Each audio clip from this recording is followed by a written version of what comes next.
student, and certainly a formidable offensive threat for Firestone. We welcome you to the Rubber Bowl on APS 15 as the Kenmore Cardinals prepare to kick off to the Firestone Falcons. Chris Hahn will boot it away for Kenmore. Edwin Taylor and McCullough back deep for the Firestone Falcons. Avery McCullough just about ready to go from the ball as Hahn gets a line drive fielded at the 23 by Taylor, fakes the reverse, and is brought down at the 36-yard line by Kenmore. And that's where Firestone will take over. 1st and 10, good field position for the Falcons in their first series.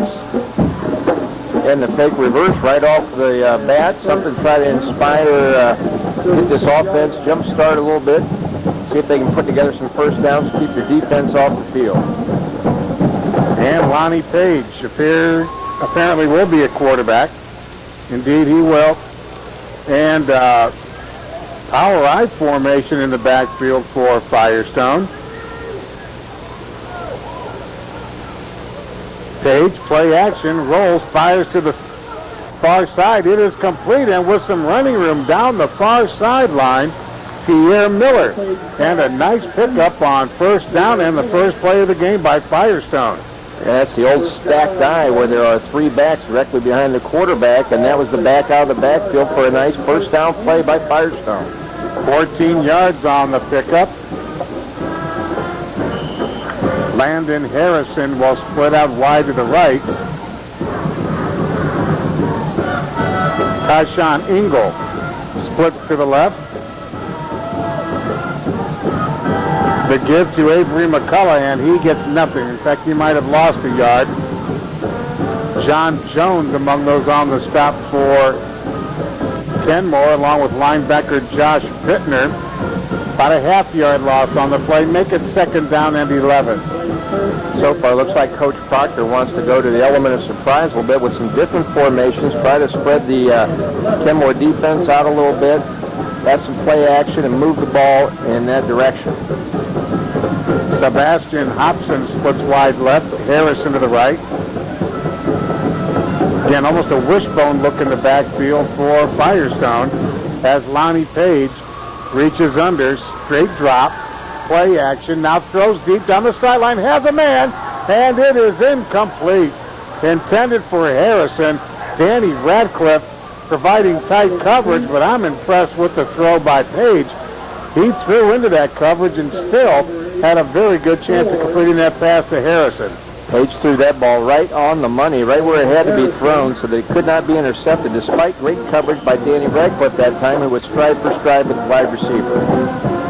Tyshawn Ingle comes into the Firestone huddle on 3rd down and 11, and he'll split wide left. Harrison moves out about 5 to the right.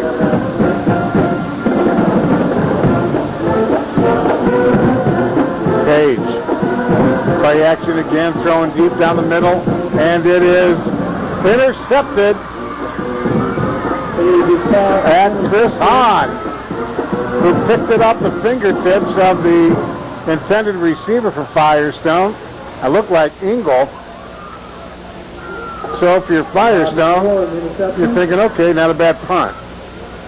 Works out just like a punt, I suppose, if you're from the Falcons standpoint, but maybe we're going to the well a little too early for Firestone. I like coming out early and throwing the ball short back out of the backfield. I think we'll see them come right back to that. Robbie Moore splits out wide to the right for the Kenmore Cardinals. Jewell in motion left. Lambus gives right up the middle, and with some room is John Jones to the 24-yard line, a 9-yard pickup. There's nothing fancy there. That was just in between the tackles, right up the gut.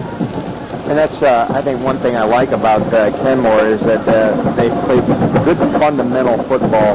They're not going to beat themselves, not going to make plays that are going to be negative in the yardage category in most cases anyway, and they come right at you. Dane Leffler and Eric Harris at the tackles, William Belton and Tony Baker at the guards. Lenny Alls over the ball for Kenmore. 2nd and short They give it to Jones, easily picks up the first down across the 30 to the 31-yard line.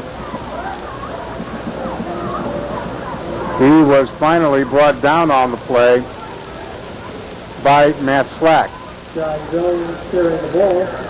It's kind of interesting to see how our old friend Charles Gills, the freshman from Firestone, plays tonight. In that first game we saw him, he looked like he might be one of the up-and-coming young players in the City Series. He's lined up, I believe, at right defensive end. 1st and 10 for the Cardinals. That's their own 31. Shotgun formation. Lambus across the middle. Has his man Robbie Moore at the 42-yard line. That's going to be close to a first down. He was dropped on the play by Pierre Miller. And as we alluded to in the pregame, there's Lambus going to the air. Robbie Moore trying to get involved in the offense early on. And that is a first down for the Cards at the 42-yard line. Lambus again in the shotgun. Hall snaps it. Lambus with all day to throw and finds his man. That is LeVar Jewell into Firestone territory at the 49-yard line. And again, very close to a first down. Might be shy by about a yard. And out of the spread formation that time, Kenmore's shown a lot of different looks here early on in the first quarter themselves from the offensive standpoint. Donnie Ray Campbell splits wide to the right. In a slot is Jewell in motion to the right. That was Moore in the slot. The screen set up and a good rush put on by Firestone. Pressuring him was the young man that you had mentioned, Charles Gill, and he had help from Pierre Miller. It'll bring up 3rd and a yard.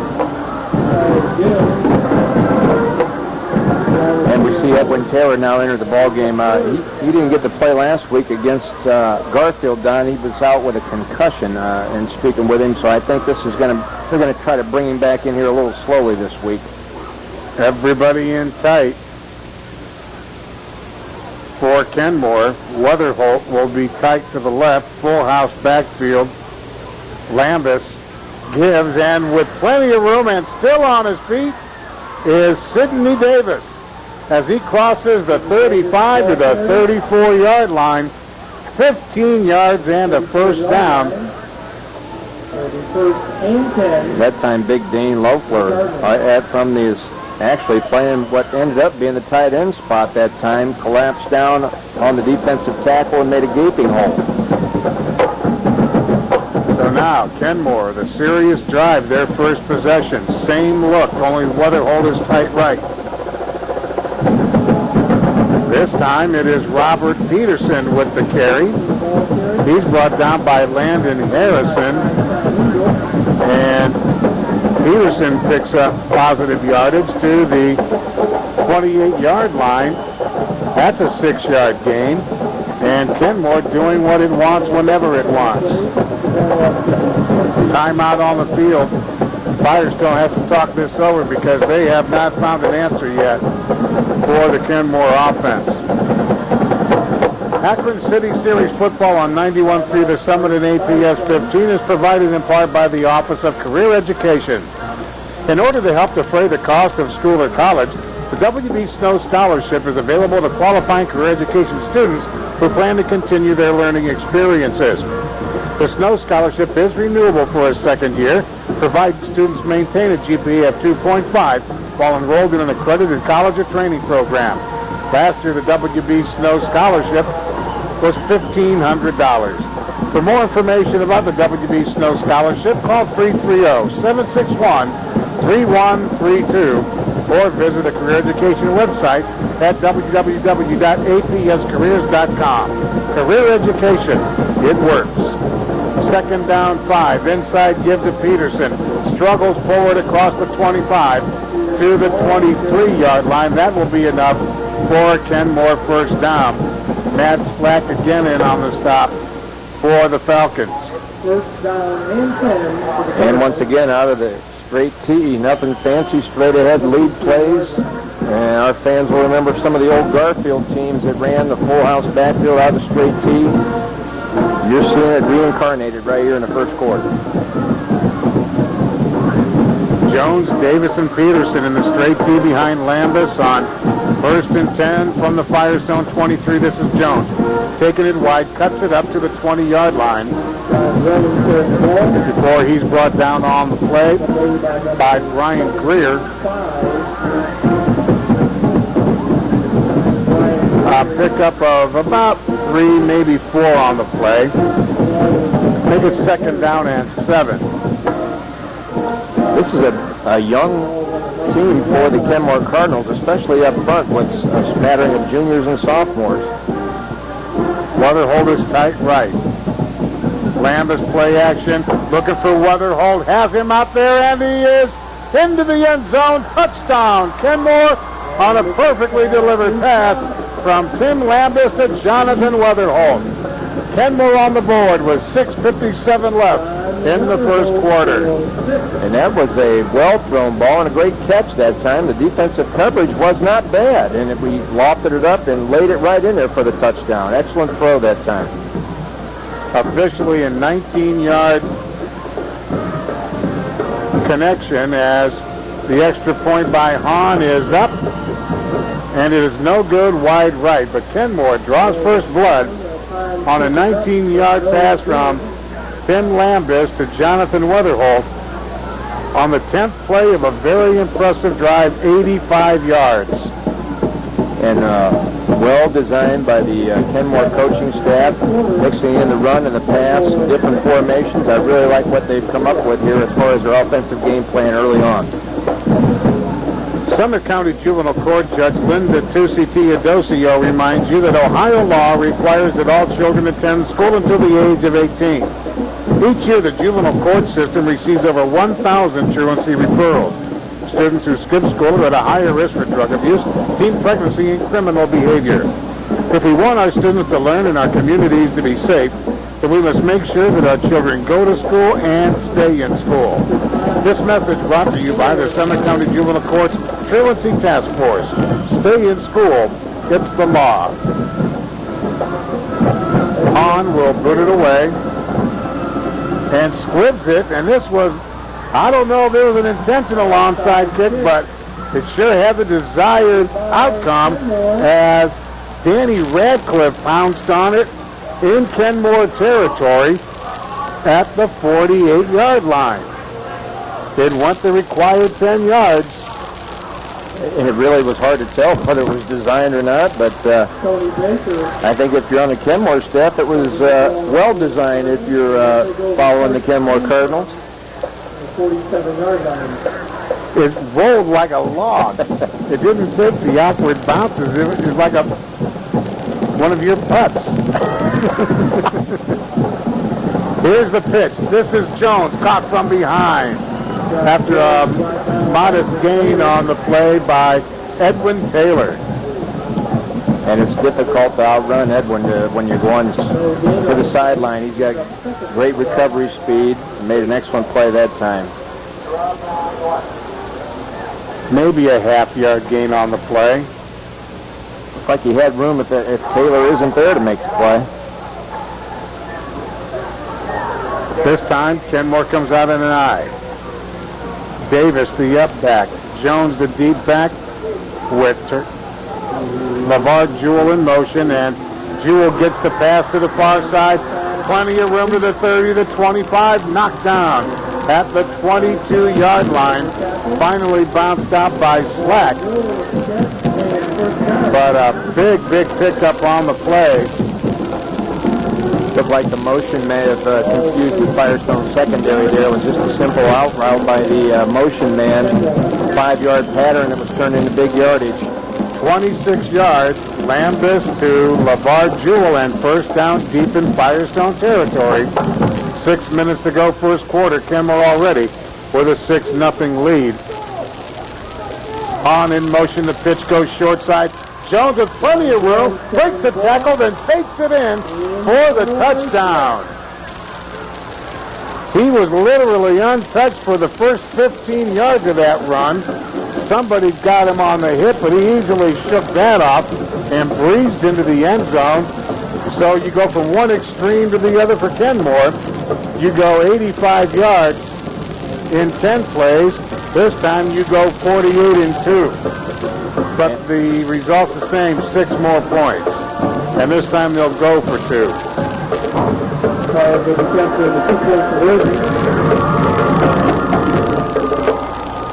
And easily taking it in, going around the right end, is Sidney Davis.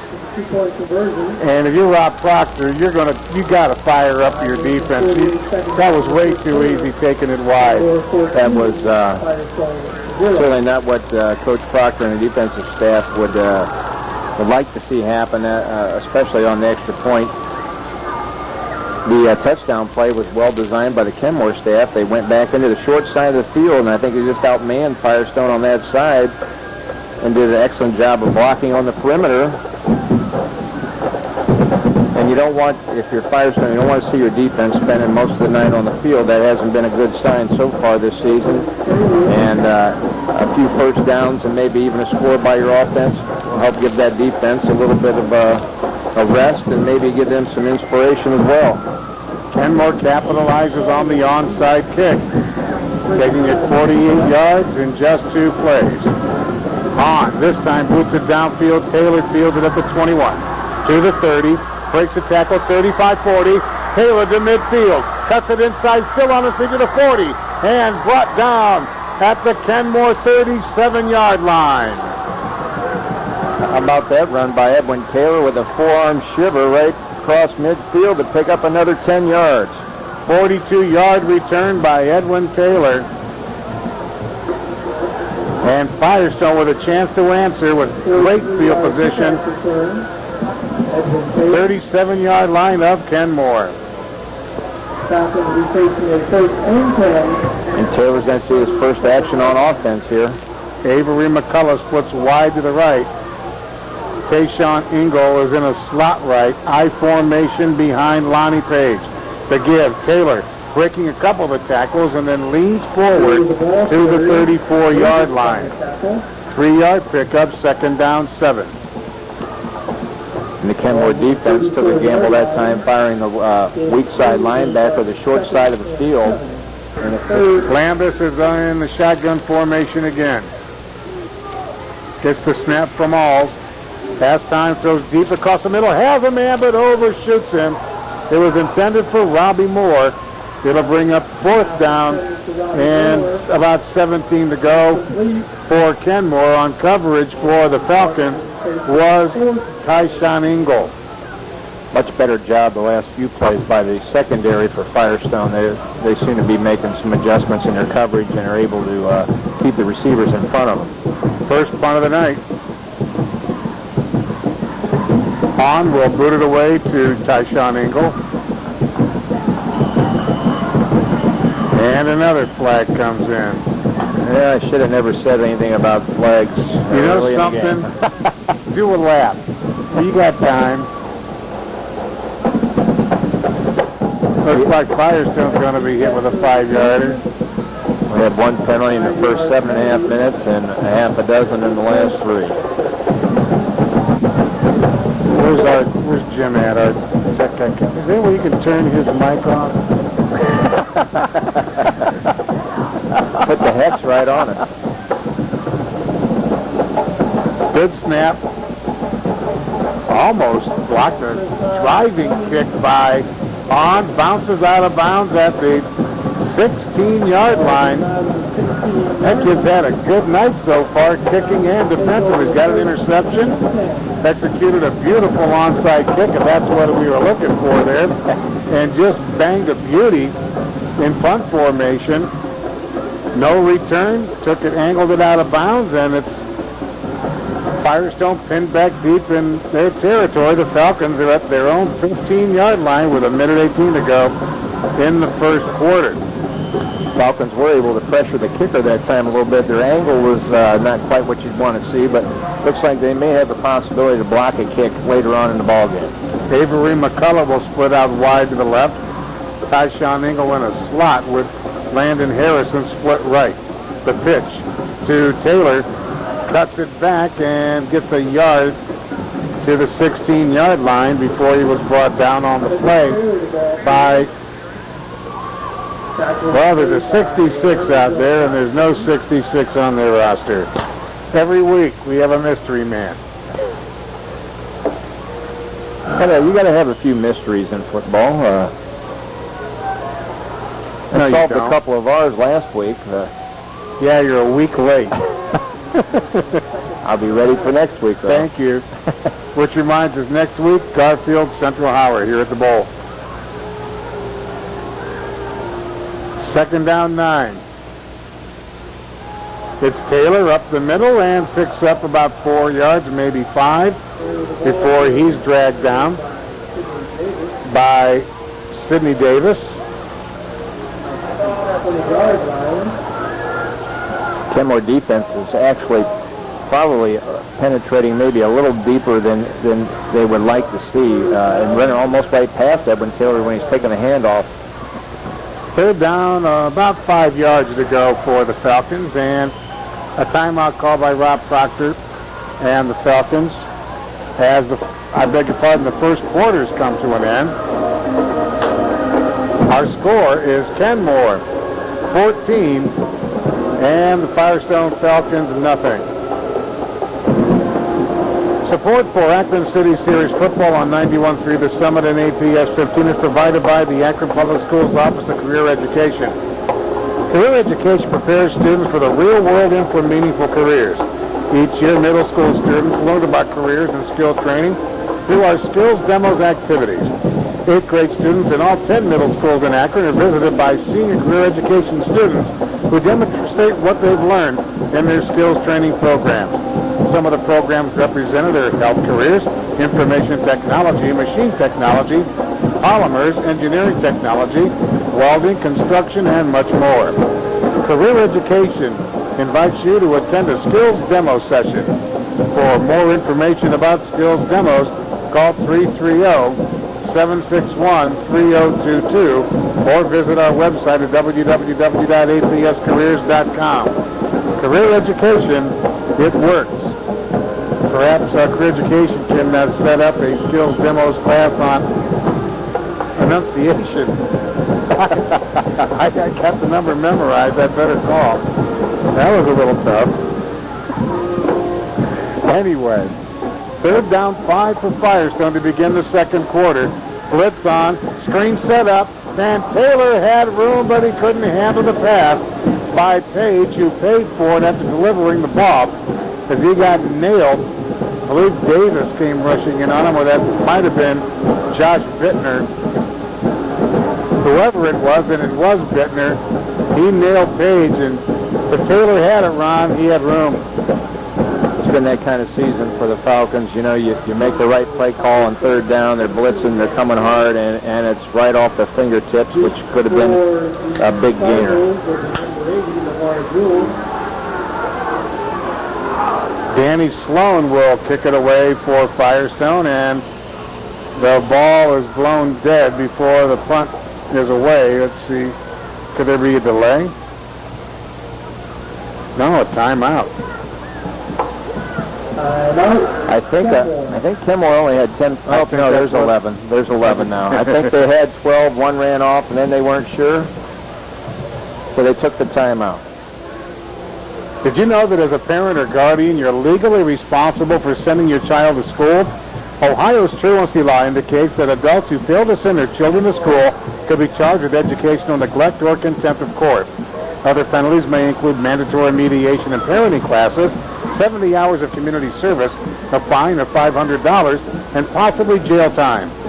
Summit County Juvenile Court Judge Linda Tucci Teodosio reminds you, it's your responsibility to make your child's school attendance a priority. The goal is to get children in a learning environment that'll enhance their chances to succeed.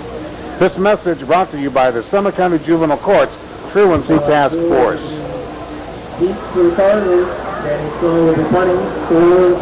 Again, Danny Sloan to kick it away for Firestone.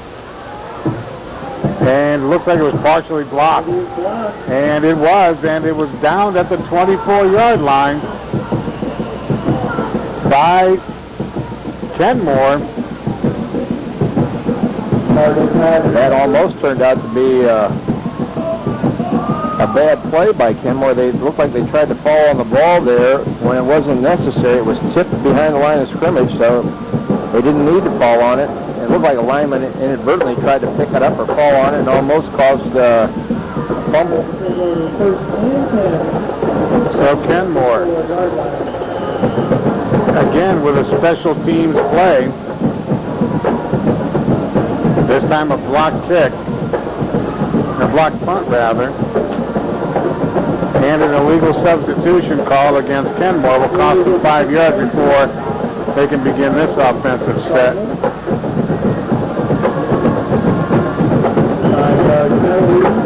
Well, except for a couple of those types of penalties, Kenmore hasn't missed too many beats tonight. I'm sure Coach Grimes is over trying to get that worked out as we speak. 1st and 15 from the 29-yard line. Lambus gives to Jones, and he is spun down by Brian Greer after a pickup of a yard. 2nd down and 14 now for Kenmore. Plenty of clock. We're just underway in the second quarter. 11:35.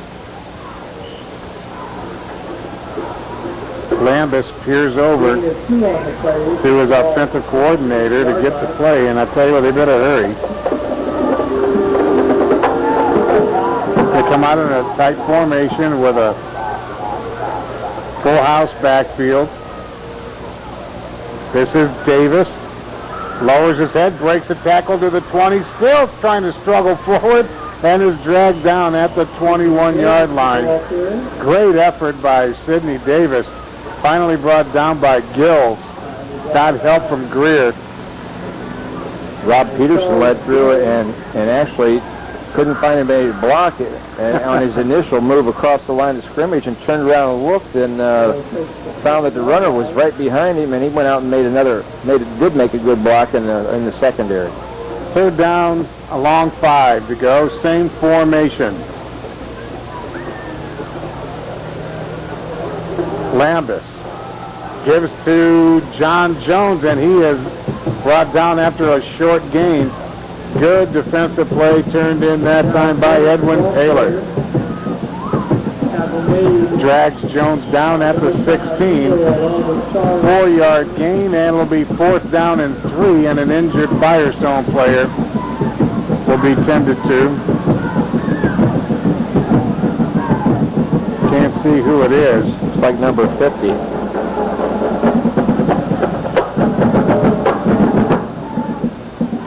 Guess what? We don't have that number, but it is definitely number 50.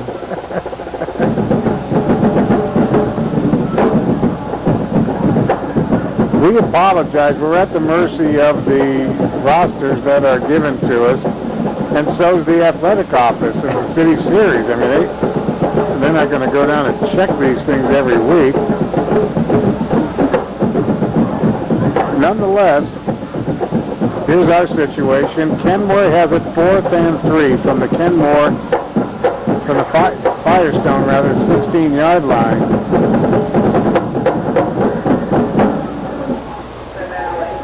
And the extra point play that Kenmore ran for their 2-point conversion could be something we look for right here, Don, as they ran off tackle just a little bit wide, untouched for the 2 points. Everyone in tight with a full house behind Lambus on 4th and 3. And getting the first down is Robert Peterson, cracking over left tackle. Takes tacklers with him to the 11. That's a 5-yard pickup and a first down, and the Cardinals will also have an opportunity to pick up a first down inside the 1. They've got it at the Firestone 11. 14-0, the Cardinals trying to add to their lead. Same formation with everyone in tight.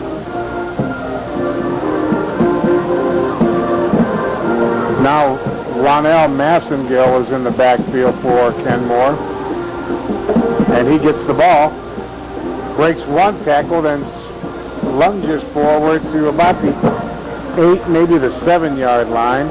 Did a good job of evading the first tackle. Ronell Massengill Massonville, a little hesitation at the beginning, but as you said, Don made a good move to make some yardage in across the line of scrimmage. 2nd down and 6. Massonville, Peterson, and Jones in full house speed behind Lambus. It's Massonville again, and this time he's not going to get away. It's brought down on the play by Pierre Miller. Good penetration by Greer to disrupt that play from the outset. That time Kenmore went to the unbalanced line where they had the extra offensive lineman on the right side and then tried to run to that side. The only thing I don't like about that, Don, is when you try to run wide to the long side of the unbalanced, it makes it a little bit easier for the defense to make penetration into the backfield. Now Jewell's in a slot left. Robbie Moore is split to the left. That's Jewell in motion. Lambus looking and fires incomplete, intended for Weatherholt. All over him was Tyshawn Ingold. He really did the smart thing by just getting rid of it. There was great coverage. I was looking at all 3 receivers, spotting them, and they were well covered. 4th down and 8 to go. That's one thing you can do on a short field. That's a nice job so far by the defensive staff at Firestone, making the adjustments in the secondary. Those kids have settled down a little bit right now. The last couple of times they haven't had receivers wide open like we saw early in the first quarter. Robbie Moore matches up on Darshawn Ingold to the left. In motion, comes on to the left. Cuts it upfield. They fire, and it's almost intercepted by Pierre Miller. But the Falcons turn away Kenmore after the block punt, and the Falcons will get it, albeit deep in their territory. They will have the ball, and love the way they played defense that time, and I'm sure Coach Proctor did as well. And Pierre Miller might have been the most surprised person in the Rubber Bowl that time, as the ball got on him quickly, and all he had in front of him was hash marks. He could have went the distance had he held on.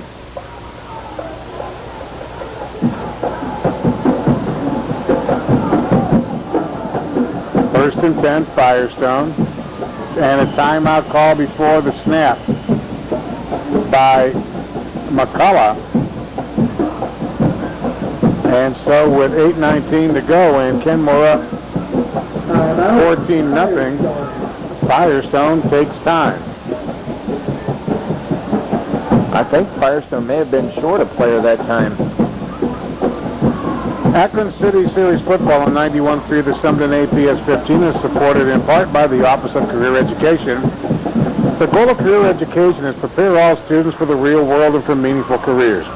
To help prepare students for the competitive world of work, they're encouraged to participate in Career Technical Student Organizations, or CTSO.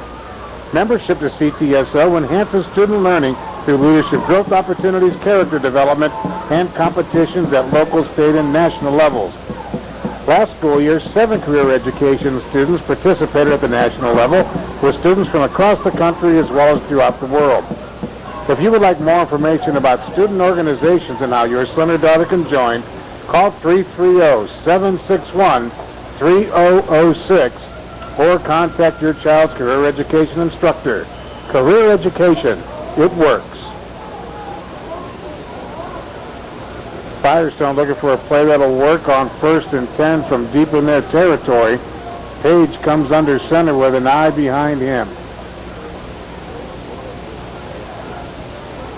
Page, play action to Taylor, fires, and they tried to set up the screen to Taylor, but he dropped the ball, and just as well that he did, because right there was Josh Bittner, and Taylor slow to get up. Now he's on his feet. That just didn't look like he got off to a good start at all. After the fake to Taylor, he was caught up in the middle there, and it almost looked like he wasn't expecting the ball. Well, all of a sudden, Lonnie Page saw a couple of linemen from Kenmore right on him, and I think he just looked for the first eligible receiver and fired away. Rodney Kaysen now comes along back on the offensive line for Firestone on 2nd and 10. The pitch to Taylor, cuts it up the middle and picks up maybe a yard to the 11-yard line before he's wrapped up on the play by Eric Harris. Out to the 11-yard line. So it'll be 3rd down and 9. Clock moving. Kenmore up 14 zip over Firestone. 7:35 to go in the first half. And I believe we have Firestone's homecoming tonight. So that's a hint, Peter George, back at the station. Look for anything to fill. I don't care if it's Jim Chanot yodeling, anything. That's for our radio audience, folks. This game, of course, will be televised Wednesday evening at 7:30 on APS 15.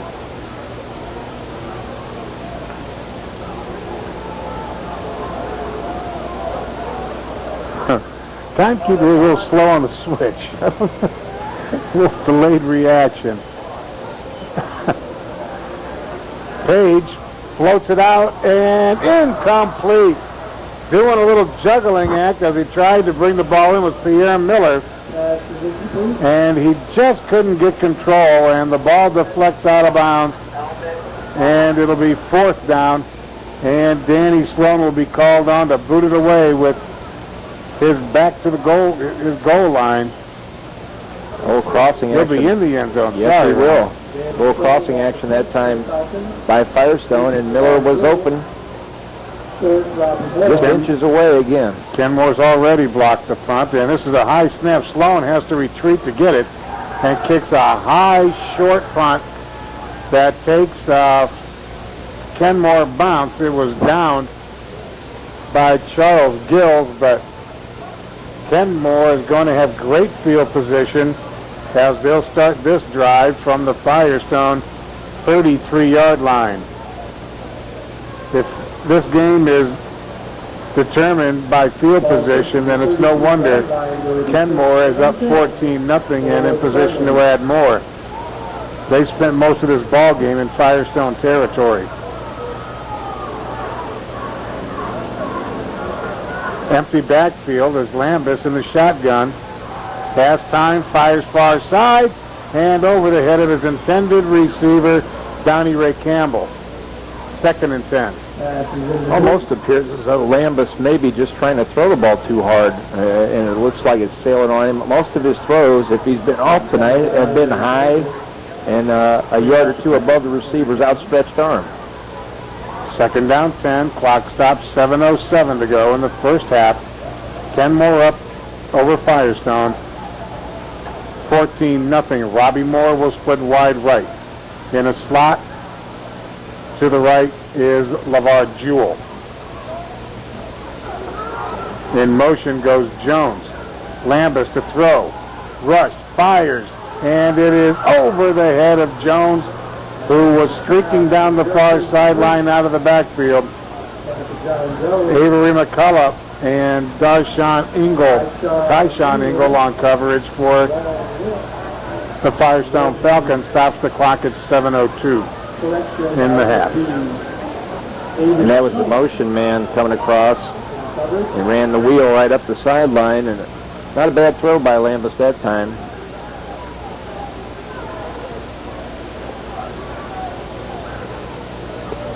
Now Jewell will split right. Moore splits left as Jewell comes in motion left. Pitch to the short side. That's Jones at the 30, 25, 23-yard line before Landon Harrison brought him down with help from Darshawn Ingle. And a crunching block that time by Rob Peterson. Off his tight slot position, got to the second level, turned squared up, and made an excellent block that time to spring him. And enough yardage that time by Jones to pick up a Kenmore first down. Ball's marked at the 23-yard line after the 10-yard pickup by Jones. Now they'll go back to the tight formation with full T behind Tim Lambus. The give, that's Peterson. Brought down at the 20-yard line. Ryan Greer on the stop along with Kaysen. Pickup of 3 on the play. 2nd down and 7. 6:15 to go in the half. And unfortunately for Firestone, their defense, as we talked about in the early going, Don, has spent an inordinate amount of time on the field here in the first half. Kenmore sends twins to the right. Lone setback is Jones as Lambus fires into the end zone, and it is incomplete. Avery McCullough and Tyshawn Ingle on coverage. The pass was intended for Jewell. It'll be there's a flag down. And I believe this one's going to go against Firestone. Well, it is, but I didn't understand what the signal was. Roughing the passer. Roughing the passer called against So, the Falcons. big penalty will be marked off, and that'll be a first down for Kenmore. 5:47 left in the half. Ball will be marked down at the 10. I don't know if it was that the defender was late hitting the quarterback, or maybe it was a blow to the head. I couldn't tell. First and goal for the Cardinals. The give. Jones dancing and escapes a couple of tacklers, taking it wide, stiff arm to the 5, and he will take it to the 2-yard line. He stretched out, put the ball over the goal line, but his knee touched. What a great effort, though, by Jones. About the 2-yard A lot of moves that time. That was a Barry Sanders-esque type run by number 20 that time for the Kenmore Cardinals, John Jones. Either the most exciting yards you're going to see here at the bowl. 2nd and goal from the 2.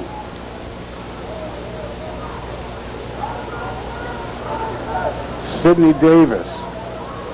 Peterson. And here Jones with the ball into the end zone. Easily over left tackle for the score. Went right over Josh Bittner and Eric Harris. And he glided in for the score, and Kenmore up 20-0. And the unbalanced line again, where Kenmore had the extra offensive lineman, this time on the left side, and able to maneuver the defense out of the way in for Jones's touchdown. Chris Hahn will try to tack on the extra point out of the Robbie Moore hold.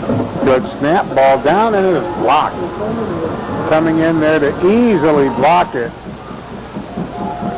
was that kid. We don't know who it is. We don't know who 50 is, but nice job, son. So it's 20-0 after the Jones score. Kenmore leading Firestone with 4:56 to go in this first half.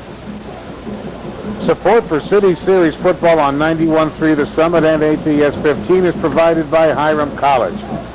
Founded in 1850, Hiram College continues today as one of the nation's most respected liberal arts institutions. Hiram's academic calendar, known as the Hiram Plan, is unique to the nation. It provides unmatched opportunities for study abroad and hands-on learning opportunities in every discipline. For more information about Hiram College, call 1-800-362-5280 or visit their website at hiram.edu.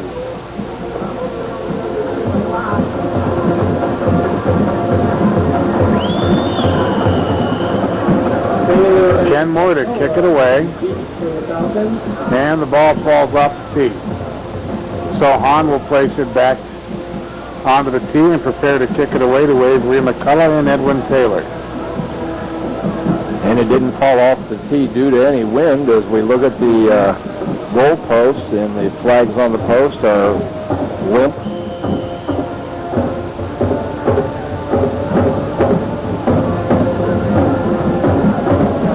This time he gets it away, and the line drive to McCullough to Landon Harrison on the reverse, trying to take it wide. Takes it to the outside of the 30, and dropped at the 31-yard line, and the flag comes flying in late. See what that one's all about.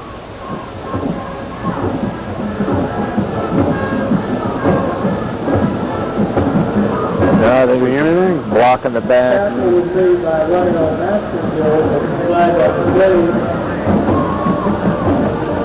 Massengill made the stop for Kenmore.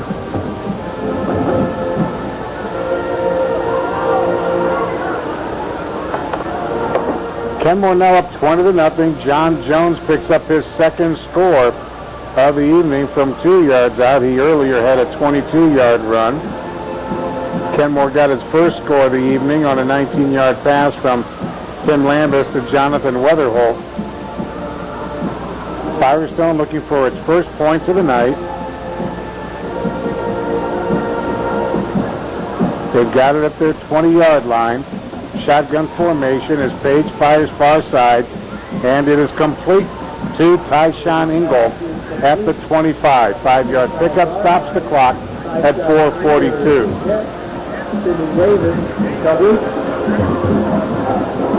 Still interested to see whether Firestone goes back to the stacked eye. A couple of those formations we saw early in the first quarter, I don't recall seeing them come back to it yet. Adrian Daly comes into the offensive huddle for Firestone, and he'll split out wide to the right. Now he'll move over to the left side as Harrison splits to the right. Daly moves to the left. McCullough at a wing left as Page pulls it down, is going to run. Got a first down, still on his feet, across the 40 to the 42-yard line. Good play by Lonnie Page, who recognized that he had room, tucked it under, and took off. Good coverage provided by Kenmore that time, and as Page looked for receivers, and then the middle of the field just kind of opened up for him as he saw the opening and took advantage. 17-yard run by Lonnie Page as Darshawn Ingle delivers the play to him, and Daly comes out. 4:06 to go in the half, 20-0, Kenmore leads. I'm Don Ursetti along with Ron Linger. Glad you could join us on 91.3 The Summit, and those of you watching on Wednesday evening on APS 15.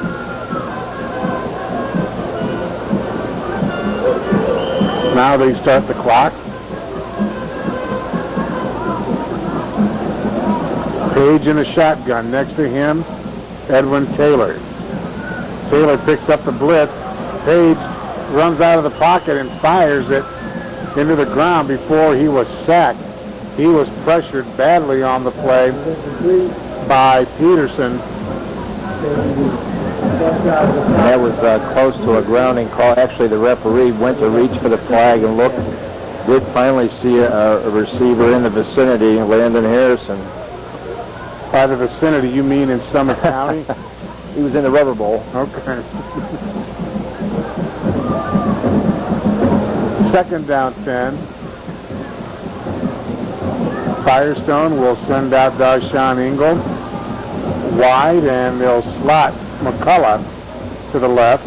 Same formation on the right with Harrison and Tyshawn Ingle. And again, Page is rushed out of the pocket, avoids the rush, but then brings it back to the line of scrimmage before he's tackled on the play by Eric Harris. But there's a flag down, and there was an obvious hold in the backfield.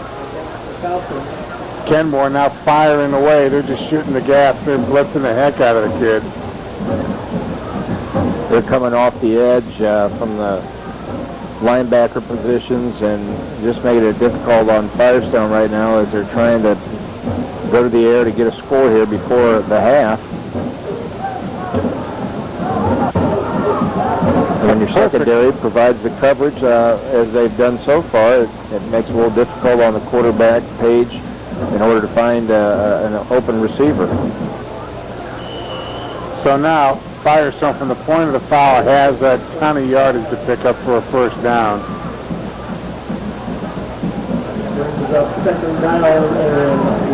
Make it 24 yards to go. Again, Page in a shotgun, and here come the Cardinals on a blitz.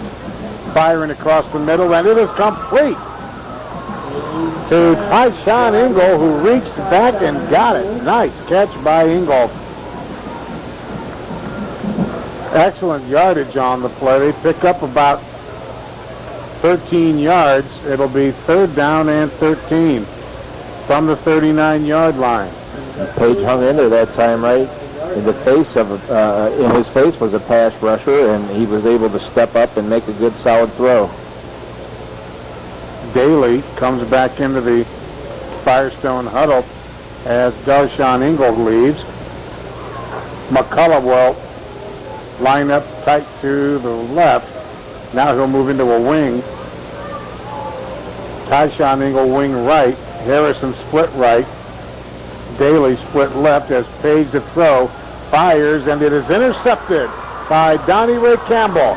Campbell to the 40 of Firestone and tripped up at the 37. And a flag comes in after the Greer tackle. See what the flag's about. It'll be Kenmore ball one way or another as Page throws his second interception of the night, and the call will be a block in the back against Kenmore. So from the spot of the foul, they'll move it back 10 yards, and it'll be marked around the 47-yard line of the Falcons.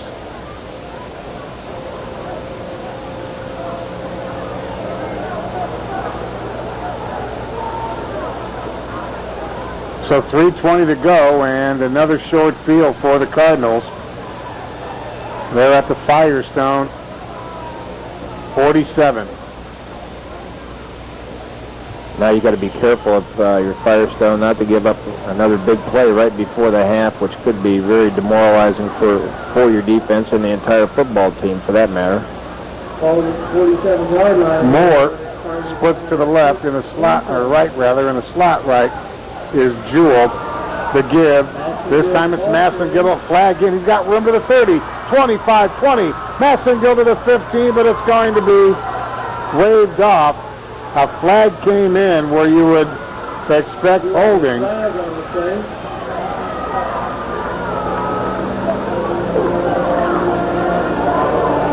That Massengill's quick. Yeah, he's got some speed. They're going to bring it back, however. Wipes out a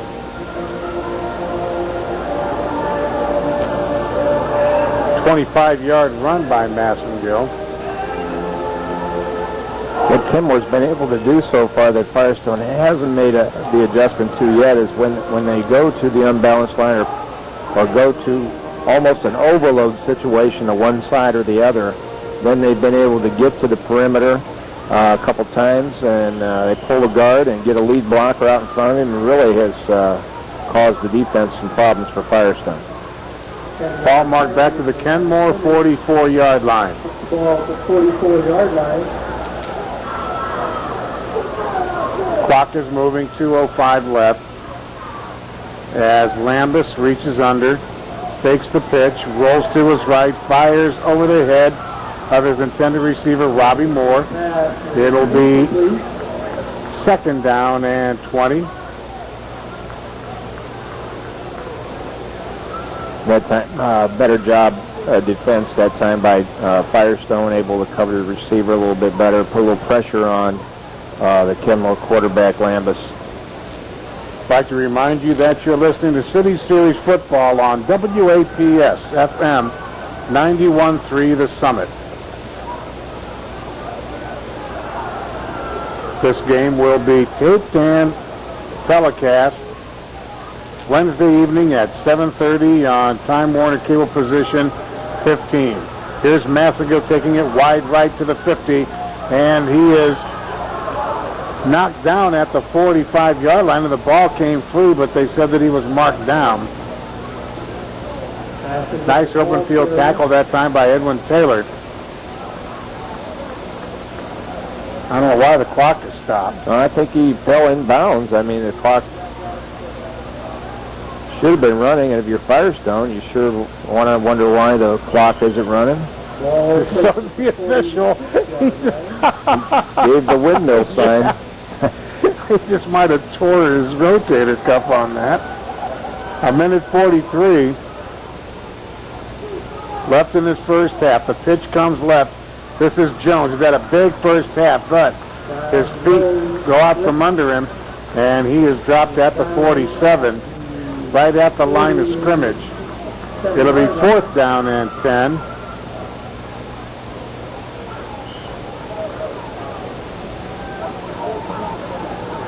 We talk about that overload, Don. For our viewers, they'll be able to watch the replay. They can see there's a guard and then a tight end on one side or the other for Kenmore, and the rest of the linemen are on the opposite side, creating the problems for the Firestone defense. Danny Radcliffe now in as Hahn's going to try and get it away after the snap went over his head, and he does a great job of getting rid of it. He sort of soccer styled it out of a mess. He had 3 green jerseys coming at him. He was able to collect himself and the ball and booted it nicely downfield. Hahn's had a big half too. He's done a lot of nice things for Kenmore. He's made some athletic plays, and that time it appeared as though he made a kick like one of your bladed wedge shots that come off the club every once in a while. Nah, his went a lot longer. His went about 40 yards. That was one of those bullet shots that had the overspin on it. Plus, there's not a club flying through the air about right now. 52 seconds left in the first half. Firestone trails 20-0, and as they have most of the time, they start deep in their territory. Little swing pass out to Harrison. It's deflected. He's still able to gather it in and advance it to the 18-yard line, so about 3 yards on the play. Clock moving, 40 seconds left.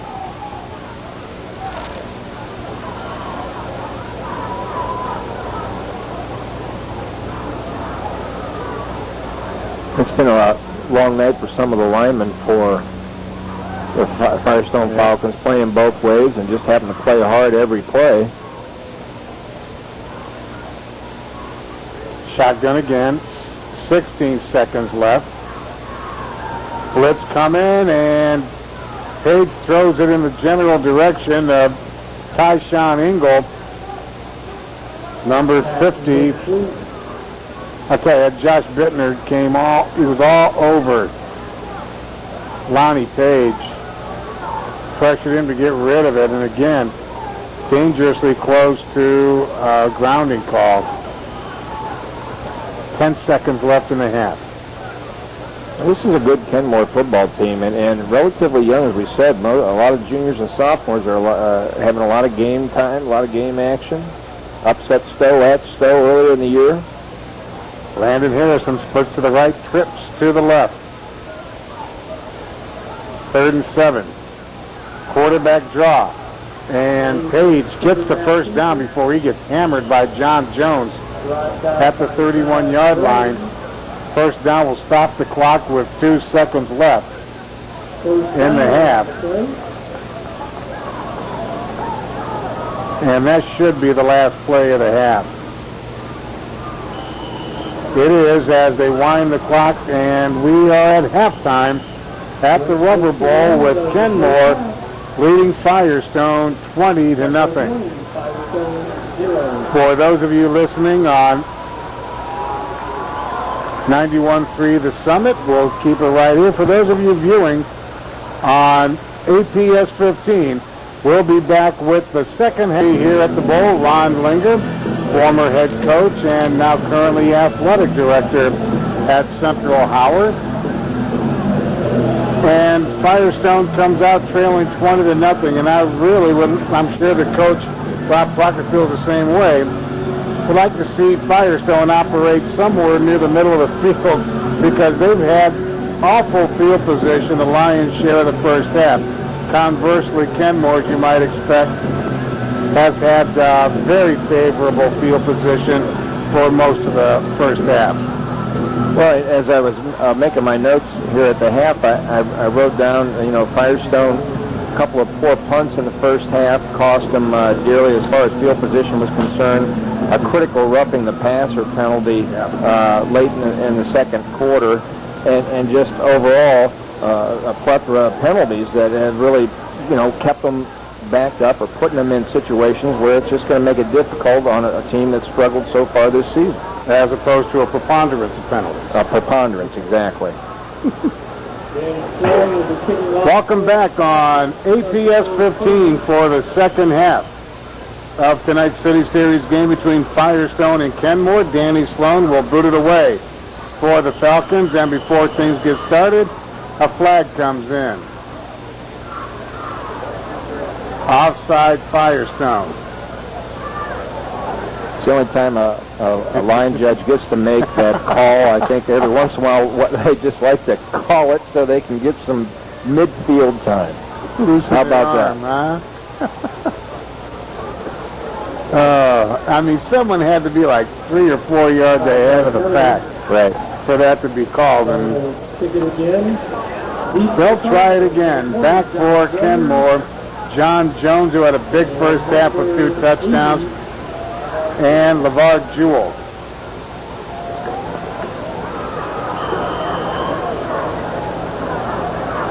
Danny Sloan will try it again. Decent kick. Backs Jewell up to the 15, 20, 25, 30, 35, 37-yard line before Tyshawn Ingle dropped in.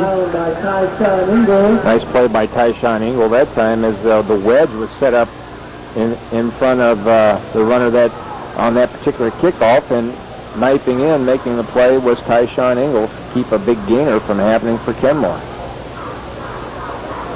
Still, decent field position for the Cardinals as they begin their first possession of the second half. Marked at the 38-yard line, offset eye left. Now coming in motion to the left is Jones. The give up the middle, that's Peterson to the 45. Midfield and into Firestone territory. That was Sidney Davis. Dragged down by Matt Slack, but very good run by Davis into Firestone territory. 14 yards on the play and a Cardinal first down. Little trap play that time with guard William Belton, the sophomore at 175 pounds, coming across to make a little trap block, spring the runner that time. Excellent block. Robbie Moore splits wide to the right and now comes in motion with an eye behind quarterback Tim Lambus. Right up the middle, that's Davis again across the 45 to the 43. 5-yard pickup on the play. Almost the same play as Belton again pulls across behind the center for a little trap block. Tackle made by Pierre Miller. Miller on the stop for Firestone. A minute gone in this third quarter as Kenmore, as they have been most of the night, in Firestone territory. Hahn now splits right. In a slot is Jewell. Eye in the backfield. And now Jewell, or rather that is Moore in motion. Little hitch pass to the flat to Hahn, and he gets it to the 40-yard line before he's swarmed under by 3 or 4 Falcon defenders, including Tyshawn Ingle and Brian Greer. Third down and a couple for Kenmore. 3-yard pickup. It'll be important for Firestone to see if they can get a stop here early and force the punt by Kenmore and get that offense back on the field with some rest for their defense. The give, and tell you what, I don't think Sidney Davis made it. He took it over right tackle and got tripped up short of the first down, I think. Oh, he's definitely short, even with the favorable spot he got. But they're going to call in the chains to measure. I still think Kenmore will go for it, but you got to like the Firestone effort as they bring the chains across the field. Coming out onto the field is I think he's short by about a half a football from what I could see on the far side, unless the chains got carried in. Or they were set up wrong. Oh, that's a good football length short. Go to the first down. 4th down and inches for Kenmore, and Lambus brings the play into the huddle. Now what you have to be careful of, Don, if you're Firestone and with the young team that you've got on the field, is the long count or the hard count by the Kenmore Cardinals to try for the offsides penalty. But I'm sure they'll go ahead and run the play, but you got to watch and make sure you don't get offsides on the hard count. Everybody in tight. Lambus now reaches under as the clock starts. 4th and inches. And the give to Peterson. Big yardage across the 35 to the 30 to the 29-yard line. An 11-yard pickup on 4th and inches, and again, the offensive line of Kenmore asserted itself that time. Peterson blew through a big hole. The offensive line has played well all evening, and it's nice to be able to give it to a 235-pound running back behind that offensive line. So mark it at the 30, same formation. This time, not much at all as Davis gets swarmed under by Brian Greer. Brian Greer brings down. Tackle for loss back to the 32-yard line. Davis dumped for the loss. It'll bring up 2nd down, make it 13. Davis will lead for Tony Grimes and Kenmore, as Lambus will send Moore wide left. Slotted left is Jewel. Weatherholt tight to the right. The pitch to Jones, and he's in a world of trouble and dropped back at the 34-yard line as Charles Gills wraps him up for the loss. John Jones Loss of 2 on the play. 3rd down, 14. As you see number 50 coming in on ATS 15. Folks, that's Corey Penny. He was originally number 42, but he switched numbers, and obviously he wasn't on our roster sheet. He's had a decent game, and we haven't been able to identify him. Corey Penny, number 50. Kenmore in shotgun formation on 4th and a ton, and it is incomplete, intended for Hahn. Tyshawn Ingle on coverage. And the Falcons turn away Kenmore on their first series on 4th down and 14. Wait a minute, now 4th down, 14. Look like I think it's just now 4th down. Yeah, 3rd down play. My fault. With Ingle sitting back in the center field, they're almost look like one of the center fielders we'd see in the Major League Baseball playoffs now, camping under a fly ball, and it was tipped out of his way just at the last second. Kenmore's going to go for it.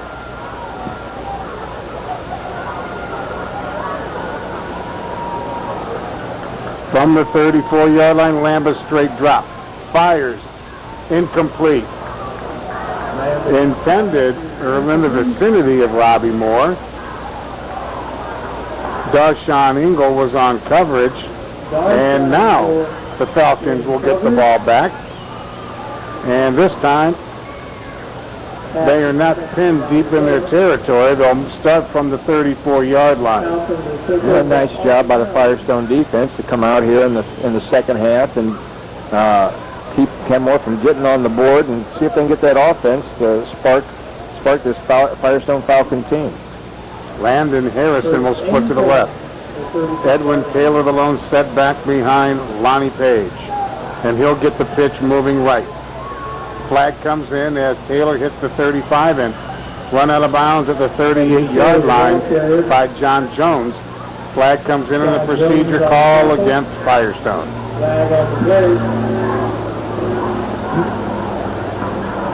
Yeah.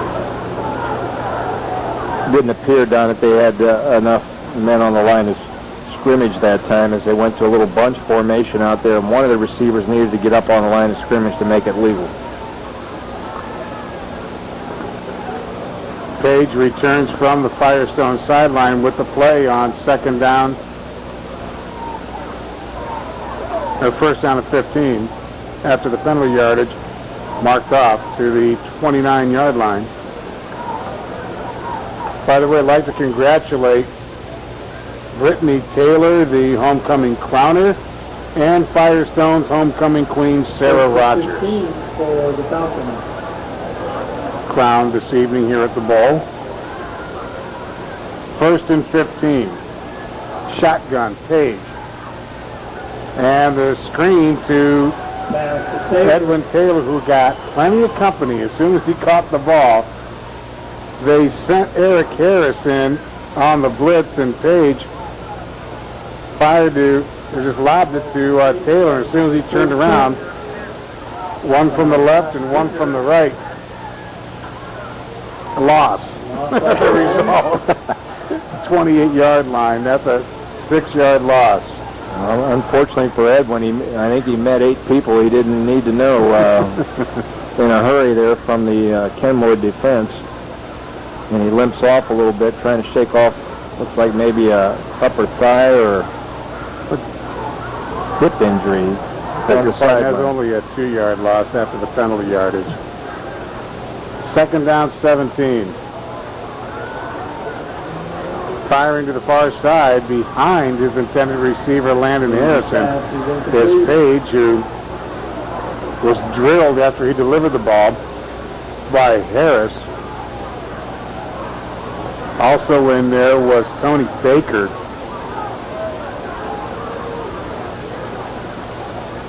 Kenmore is now able to blitz linebackers.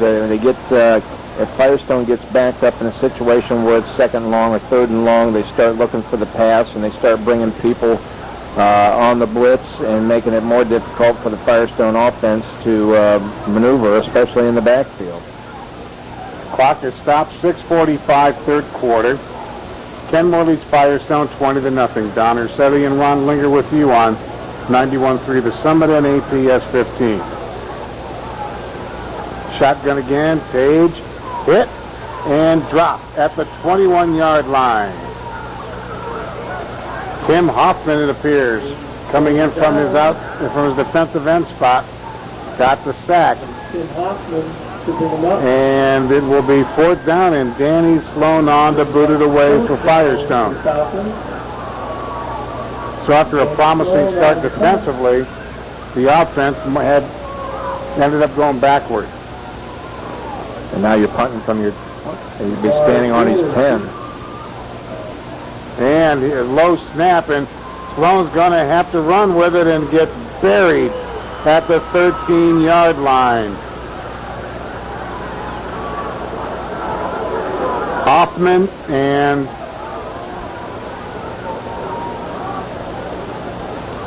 I believe Baker with the big play on special teams.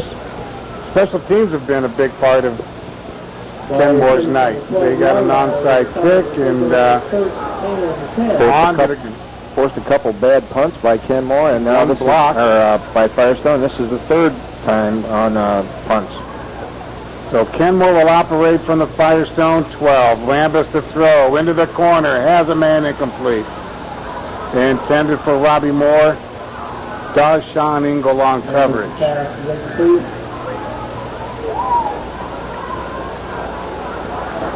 And Sloan has just taken over the punting duty. Started last week. Danny Sloan started punting and had a couple of poor attempts early on, but then ended up setting a school record with a 67-yarder. How about that? So he's got a good strong leg. Lambus gives to Jones up the middle to the 5, and Jones to the 1. Mark him down at the 2 as Engel and Miller brought him down, but Jones came very close to recording his third score of the night. He does pick up a Kenmore first down inside the 2-yard line. Jones is listed at 185, doesn't look quite that big out on the field, but he runs very strong, and always runs. He finishes off at the end by making sure he's falling forward. And officials time out on the field as there's an injured Firestone player. 20-0. Kenmore poised to increase their lead over Firestone. You know, I don't know if there's an injury or looking for a contact possibly or something. It looked like they were all down. It doesn't have a green contact. You'll never find it down there. The trainer's coming back off the field. Yeah, now they're going to call the Kenmore offense back out onto the field.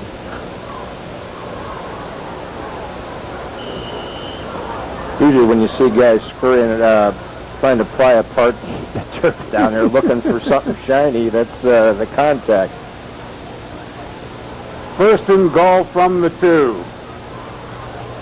And slipping a tackle in the backfield and taking it into the end zone for Kenmore is Sidney Davis.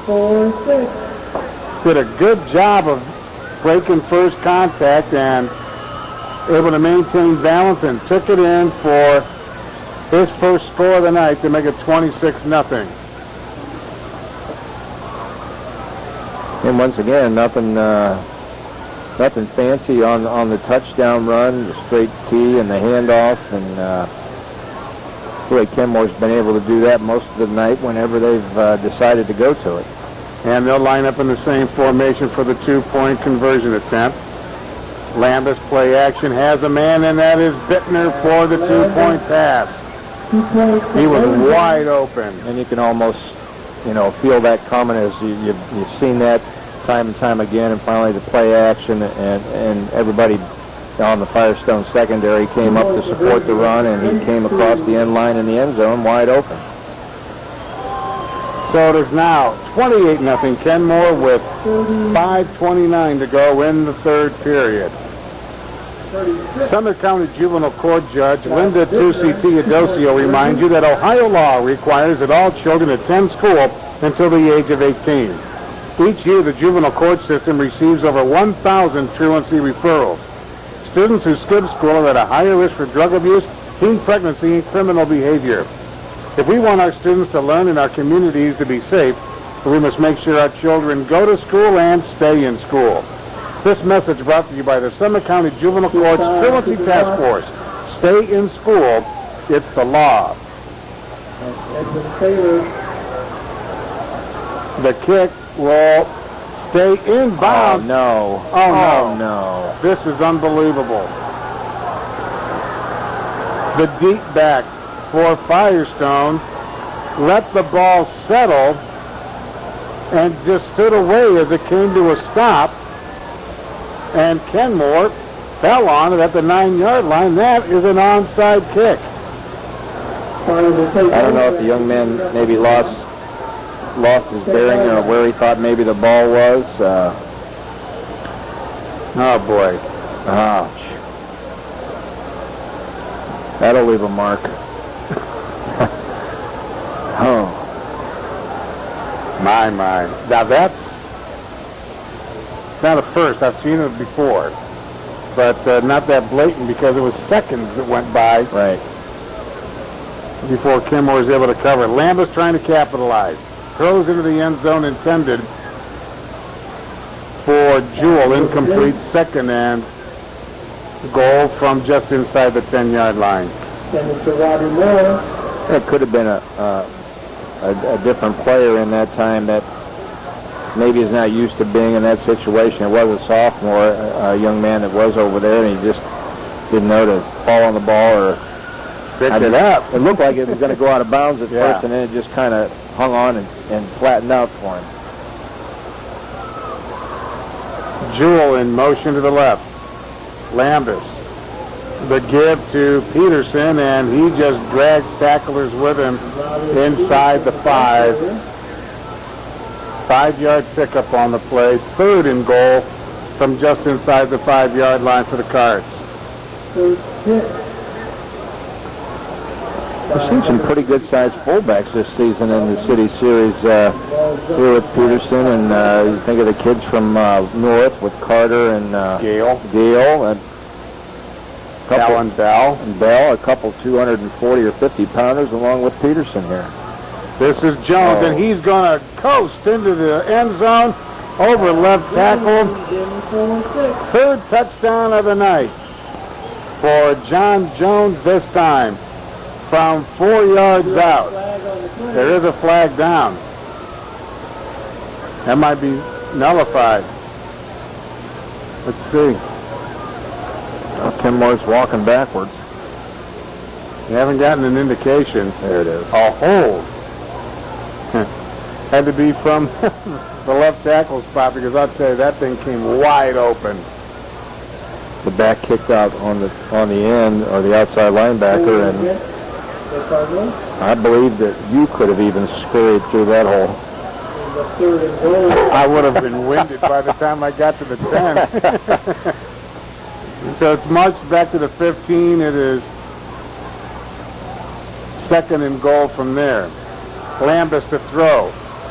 Has his man. And it is complete to Robbie Moore at the 5, and he spins forward to the 3. A dozen yards on that play. That was a third down and goal, now fourth and goal from the 3. An excellent job by Robbie Moore that time, getting the hands up like it almost looked like a practice drill there. He made the in cut, got his hands up, the ball was delivered right on time, and he made a nice catch with the hands and not letting the ball hit the chest. So fourth and goal, 3-yard line, straight T behind Lambus. Weatherholt is tight right, Bittner tight left. They're going to run behind Bittner, and Jones will take it into the end zone for the touchdown. On fourth and goal, Jones just takes it over the stripe to pick up his third score of the evening, and Kenmore moves out to a 34-0 lead, and Hahn will come on to attempt the extra point. Robbie Moore isn't voting. This time will be attempting the extra point. The kick this time, no good, wide right. 3:59 to go in the third quarter, 34-0. Kenmore leading Firestone here at the Rubber Bowl. Support for City Series football on 91.3 The Summit and APS 15 is provided by Hiram College. Founded in 1850, Hiram continues today as one of the nation's most respected liberal arts institutions.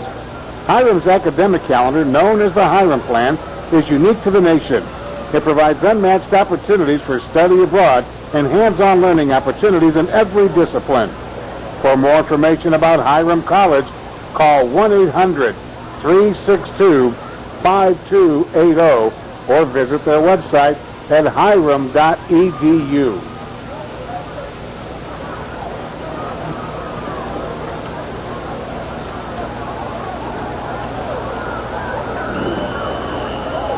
Free time to walk for the Cardinals. On. This time Avery McCullough takes it at the 15 and down at the 20. Outstanding open field tackle turned in by Chris Hahn, the kicker. Nope, beg your pardon. That wasn't Hahn, that was Robbie Moore. For the Falcons, 20-yard line. Moore got down there in a hurry to make the shoestring tackle at the 21-yard line. 3:49 left in the third. Firestone trailing 34-0 to Kenmore. They'll have it at the 20-yard line, and Firestone takes timeout. Support for City Series football on APS 15 and 91.3 The Summit is provided by the Akron Public Schools Office of Career Education. Since 1997, students enrolled in career education construction-related programs have been participating in house building projects. Partnered with the Home Builders Association of Portage and Summit Counties, the City of Akron Planning Department, the Urban Neighborhood Development Corporation, and FG Ayers Construction Company, the houses are built by our students and affordably sold. Participating in career education programs include plumbing technology at Brookville, construction technology at Ellen and Kenmore, masonry at Central Howard, heating, ventilation, and air conditioning at North, and electrical trades at Kenmore. If you'd like more information about career education construction technology, Call 330-761-3020 or visit our website at www.apscareers.com. Career education, it works.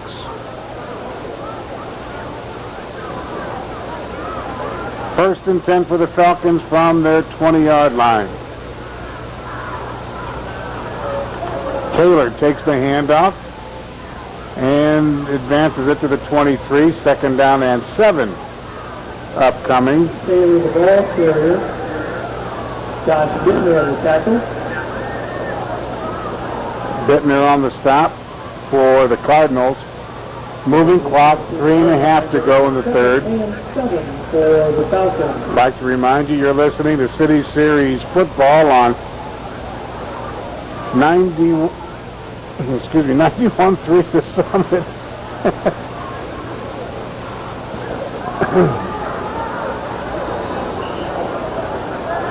Taylor moving again, just kind of back to back, the same play run for Firestone, and maybe a short game, if any at all, on that. As Taylor trying to spring a big one, and the Kenmore defense was right there. They're shooting the linebackers, firing some gaps, and making it a little bit difficult on the Firestone offense here in third down. You might have to do this one. You're not going to believe what just happened. Yeah, I believe anything. This is Taylor. Across the 25 to the 30. 35, lowers his shoulder, and bounced out of bounds. Well, this doesn't surprise me. As I look up into the sky on this Friday evening, there's a full moon, and I just had a beetle fly down my throat.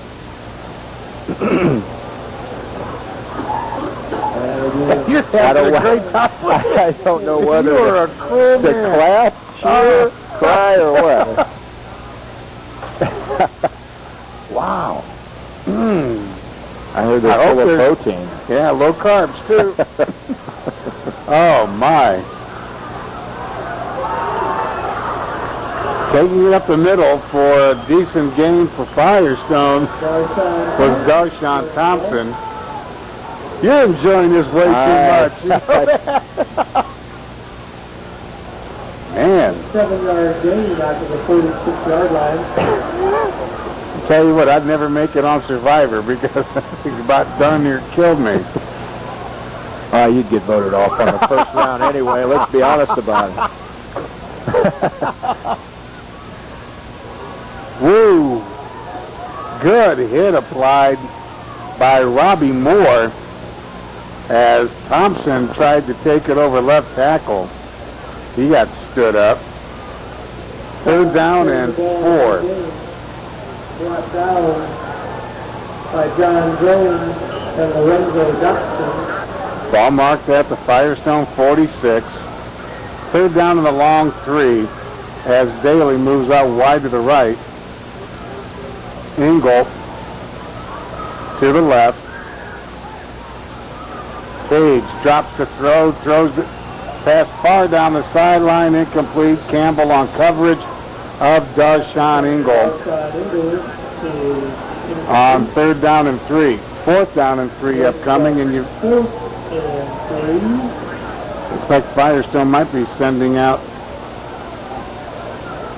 Yep, they're going to go for it. I don't see Danny Sloan. That's Lonnie Page is going to punt.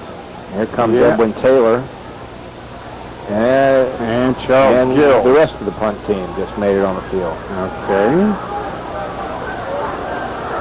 On 4th and 3, Page. Going to throw out of punt formation. And he has his man, Tyshawn Engel, far side 30, 25 to the 22-yard line. I guess it was just an exaggerated shotgun formation. And I know you can see that Lonnie Page was lined up at only 10 yards deep as opposed to the normal 13 to 15 that you see out of most punters. But he threw a strike that time, and a nice catch by Engel, and he's got some speed as he took it down the sideline for a first down. 31-yard pickup on the play. Now I know why you keep your windows shut. You know, any critters flying in here. Landon Harrison splits wide to the right. Avery McCullough to the left. Stacked eye behind Lonnie Page. Play action. Page tucks it under and is tripped up and gets back to the original line of scrimmage as Weatherholt got an arm out there to trip him up. Maybe a yard on the play to the 22. Clock winding down in the third quarter, 40 seconds. Sorry, Ronnie. And that might be one of the, maybe the second or third time we've seen the stacked eye after that first series when Firestone came out and was able to hit that play right off the bat for a nice gainer and a first down. Harrison moves out to the right. Daly to the left. Shotgun formation. No, I beg your pardon. The option pitch. Taylor, 20 and 17-yard line. And Taylor, I got a feeling Taylor's got some leg problems because he asserts himself, runs hard, runs well, then has to come out of the game. And he's been getting up slowly every time he's handled the ball as the third quarter clock shows 0, and it's 34-0. Kenmore over Firestone with the Falcons moving deep into Kenmore territory. City Series football on 91.3 The Summit and APS 15 is provided in part by the Office of Career Education. In order to help defray the cost of college or school, the W.B. Snow Scholarship is available to qualifying career education students who plan on continuing their learning experiences. The Snow Scholarship is renewable for a second year, provided students maintain a GPA of 2.5 while enrolled in an accredited college or training program. Last year, the W.B. Snow Scholarship amounted to $1,500. For more information about the W.B. Snow Scholarship, call 330-761-3132 or visit the Career Education website at www.apscareers.com. Career Education, it works.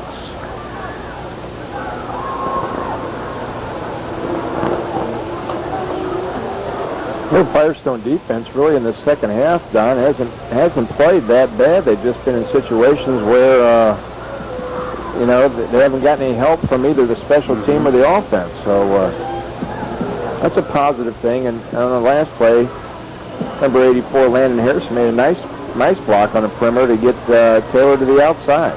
There's some good things happening for Firestone, despite what the score might be. Third down and 4 is Page, a late arrival. And the option pitch, Taylor to the 15 and gets close to a Firestone first down as he took on a couple of tacklers and advanced it to the 13-yard line. Chris Hahn and Lenny Alls on the stop for Kenmore, but Taylor on second effort gets the Firestone first down. And Lonnie Page was fortunate that time that the play was able to be positive. He probably should have ate the ball or not made the pitch that time and took whatever he could. I think he literally pitched it over a defender's head. Yes, he did. First and 10 from the 13-yard line. Page on a keeper, takes it to the 10-yard line where he's wrapped up by Lenny Alls. They'll mark him just inside the 10, so give him about 3 on the play. Second down and a long 7 as Avery McCullough comes in for Landon Harrison in the Firestone lineup. And in the first half, when we saw Firestone move down and get into the red zone, you know, they would end up shooting themselves in the foot with a pass interception. Maybe they can keep going to the option or maybe off tackle here and get the ball in the end zone via the run. Page to throw, has time, has his man, and is Pierre Miller inside the 5 to the 4-yard line before Danny Radcliffe knocked him out of bounds. Kept him in bounds, I beg your pardon. The clock continues to run. It'll be third down and a couple for Firestone. And I like the short out route. It's almost like trying to run, and it's not a running play, but on the short route, it's almost the same principles. You get the ball to the perimeter on a short passing route and make some positive yards. Ball marked on the right hash on third down 3. Lonnie Page reaches under. The give to Taylor, and he got hit. Broke a tackle and powers forward near the first down. I think Bittner got him, and he took on the tackle, broke it, and moved forward, and was stretched out, and might very well have picked up a Firestone first down. Edwin Taylor, in the last couple of plays, has shown really good desire. He'll bring the chains in. That's almost too close to call where that ball's marked. Our angle at this point, I couldn't tell whether he made it or not. It's going to be close one way or the other. While I got a chance, I'll give that legal ID again. You're listening to City Series football on 91.3 The Summit, WAPS-FM. And I did it that time without taking on half of the airborne critters around the Rubber Bowl. So they're supposed to be good luck, right, those beetles? Yes, they are. But they can be problematic, according to the newspaper today. Yeah, well, they anticipated that. Fourth and a couple of inches. And Page trying to sneak, and I'll tell you what, he lost his feet as he tried to take it in the middle of the Kenmore line, got great penetration off the ball, and I don't know if he got it. No, he did not get that first down. Oh, my. And that was a tremendous play by the interior of the defense for the Cardinals as they got, we used to call that a root hog position, where you just get so low and you just kind of bury yourself or try to get a penetration across the line of scrimmage at the lowest point you can possibly make and almost submarine the player across from you. Well, I'll tell you what, they had Big Dane Leffler in there, and they did not make it. Great stand by the Kenmore goal line defense, stopping Firestone on third and maybe an inch and a half. And you're not human if you just don't feel a little bit for the Firestone Falcons. Would love to have seen them got on the board. Get on the board. I'll tell you what, you're calling this series. No, you gotta go with it.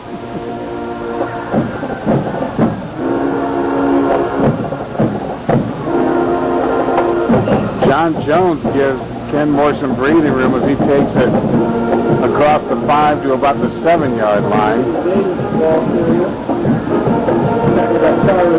Well, if Mayor Pasquale is listening, or if he sees this on APS 15 next Wednesday, I'm going to catch so much grief. It's not going to be worth it. I just, might be moving out. Running hard up the middle for the Cardinals across the 10-yard line is Peterson. He's dropped by Brian Greer. Clock moving, 9:10 to go, 34-0 Kenmore. 3 touchdowns by John Jones tonight from 2, 22, and 3 yards out.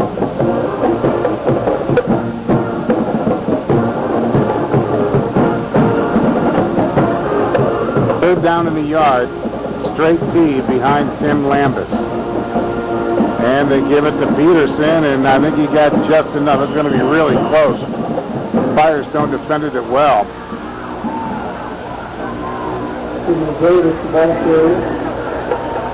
Pierre Miller was in there on the stop, but they're going to have to measure. Pierre Miller, along with Tristan Foyle. Tristan Foyle also in there. If it weren't for the measurements, we'd be moving right along here in the second half.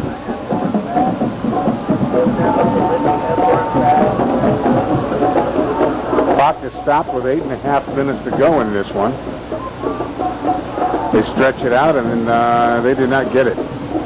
Short by about a half a foot, if that. Now, if you're Tony Grimes, what do? You're on the 13-yard line. Looks like they're going to go for it.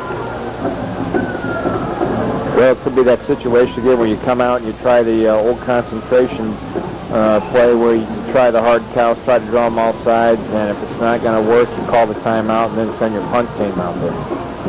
Tristan Foyle comes out as Rodney Kaysen comes in like a goal line set for Firestone on 4th and inches.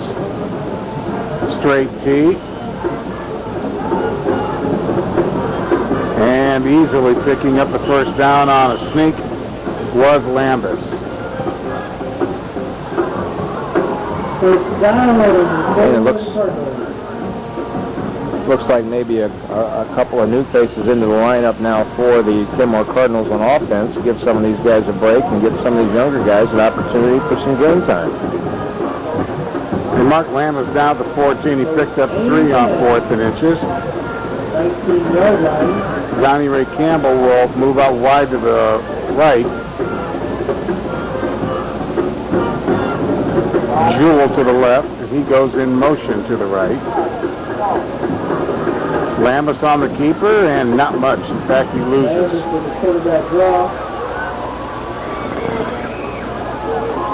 On the stop of Firestone was Edwin Taylor, and again, he gets up limping. Seems to be dragging that leg a little bit this evening. I think he got banged up on one of those runs that he's trying to finish off on the sideline. They mark him down at about the 12-yard line, so second down, about 12, maybe 13 to go for the Cardinals. 7:20 left, 34-0. They lead Firestone. You're listening on 91.3 The Summit. The Cardinals moving right to left, and Kenmore takes timeout. Well, they've got a couple of different kids in there trying to work them into the ball game, and I think maybe looked like offensive coordinator Brent Smith didn't like the formation they were in, or maybe there was a mix-up there and called the timeout. Did you know that as a parent or guardian, you're legally responsible for sending your child to school? Ohio's truancy law indicates that adults who fail to send their children to school could be charged with educational neglect or contempt of court. Other penalties may include mandatory mediation and parenting classes, 70 hours of community service, a fine of $500, and possibly jail time. Summit County Juvenile Court Judge Linda Tucci Adosio reminds you that it's your responsibility to make your child's school attendance a priority. The goal is to get children in a learning environment that will enhance their chances to succeed. This message brought to you by the Summit County Juvenile Court's Truancy Task Force. The pitch comes to Jones, and he's knocked out of bounds at the 15-yard line and pick up a 3. Miller and Harrison teamed on the stop. Third down, about 10 to go for Kenmore.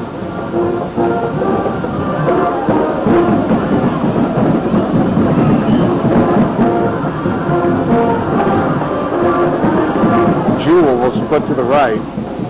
Moore about 5 to the left. Lone setback is Jones.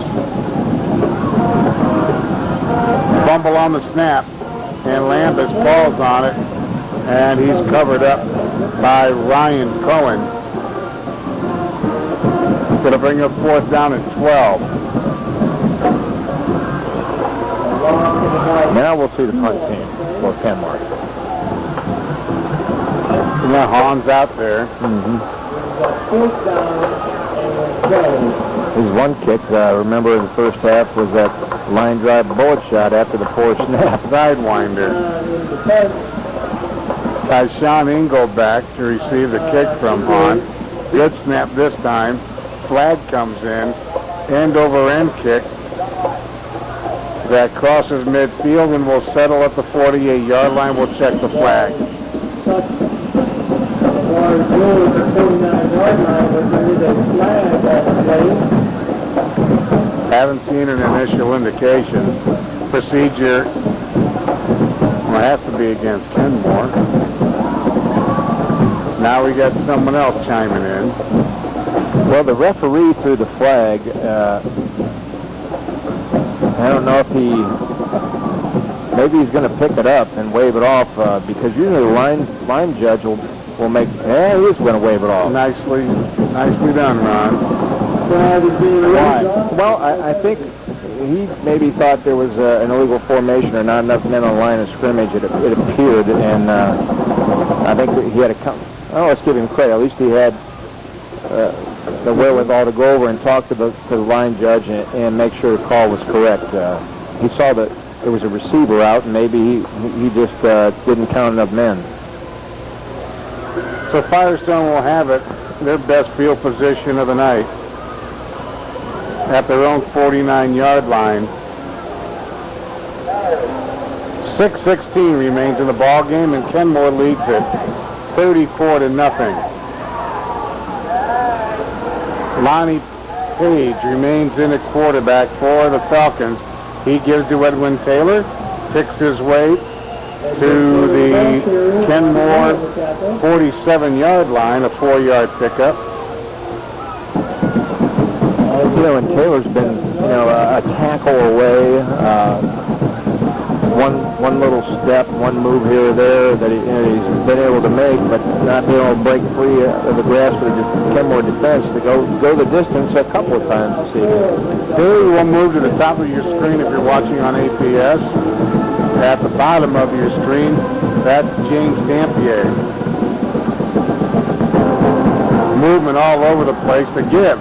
Right up the middle, breaking a tackle is Thompson deep into Kenmore territory at the 26-yard line. And that was a little trap play. It appeared that Firestone was able to run and take advantage of the penetration by the Kenmore defense with number 50, Corey Penny, coming across on the trap. So Dashawn Thompson picks up 21 yards and a first down for the Falcons.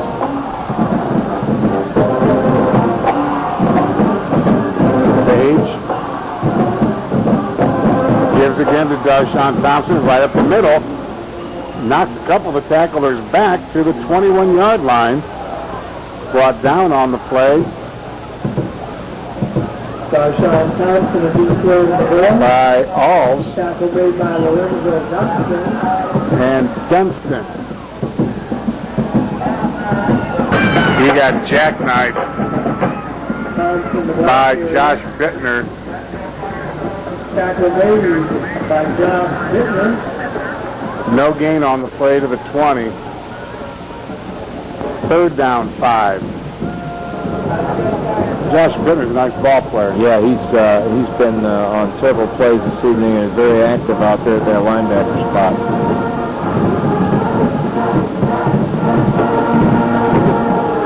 Page on the option. Gets close to a first down. He made a very nice cut.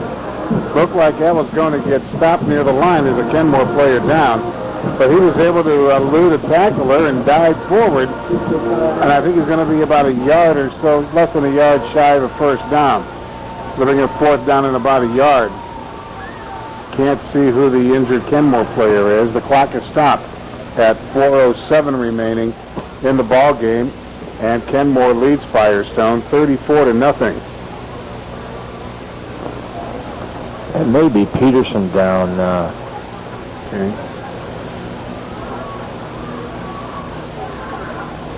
City Series football on 91.3 The Summit and APS 15 is supported in part by the Akron Public Schools Office of Career Education. Internships and apprenticeships are a result of a growing partnership between career education and area businesses and industry. Students are paired with accomplished skilled tradespeople who also serve as role models and mentors. Mentors are also a great source of information and inspiration to students who upon graduation will begin their careers. For more information about internships and apprenticeships, call 330-761-3020 or visit the Career Education website at www.atscareers.com. Career education, it works. Harris, the down player for Kenmore, Eric Harris, 5'11", 195-pound sophomore, and he'll move up the field under his own steam. And Bittner will replace him. 4th down and a yard to go, a long yard for the Falcons. The clock begins to move. We approach the 4-minute mark here at the Rubber Bowl.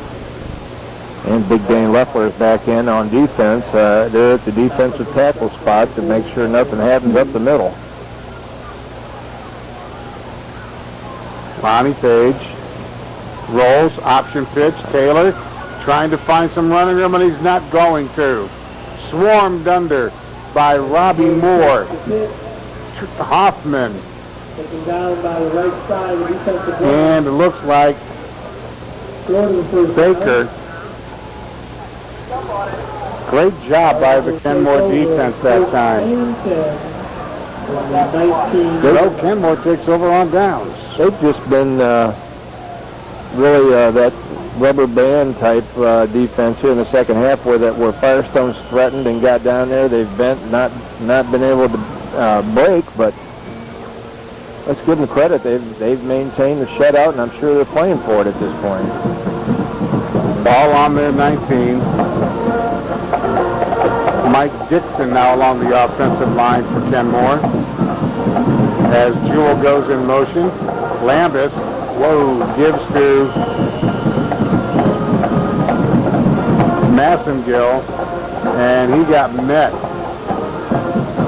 by, looks like Tristan Boyle. He got knocked back for about 4 yards on the loss. Firestone defense isn't really got much size, but they are quick, they are aggressive, they're quick to get to the football. Donnie Ray Campbell splits about 10 to the left as the pitch goes to Massengill, who spins out of one tackle, then gets drilled by Gills. Actually spun him around. The impact of a hit that hard. Massengill's going to remember that one.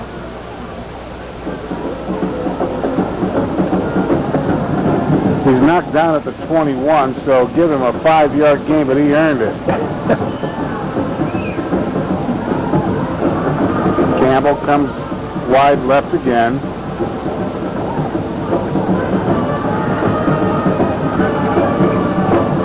Shotgun formation, Lambus, flag down.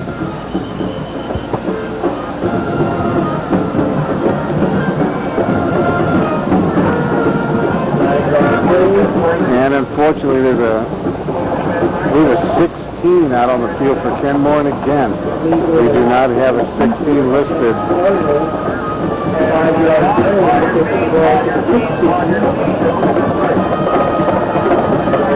You know, in defense of some of the rosters that we do get earlier in the season, and a player may change a position, maybe from a tight end or running back, and maybe be put on the line, and it necessitates a number change, or vice versa. Lambus to throw, fires deep down the right side over the head of his intended receiver.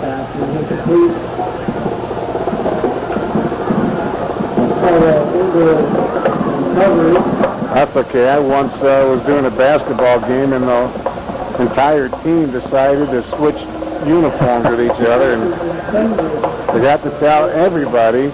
They introduced the guy who introduced him. You've done it. Yeah, that's the jar. That's a public address announcer's nightmare when that happens. I'll tell you that right now.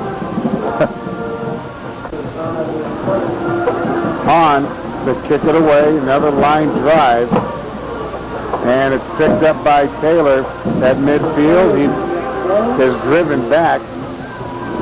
He'll mark his forward progress at the 48-yard line, and Firestone will to begin what will likely be their final offensive series in Kenmore territory.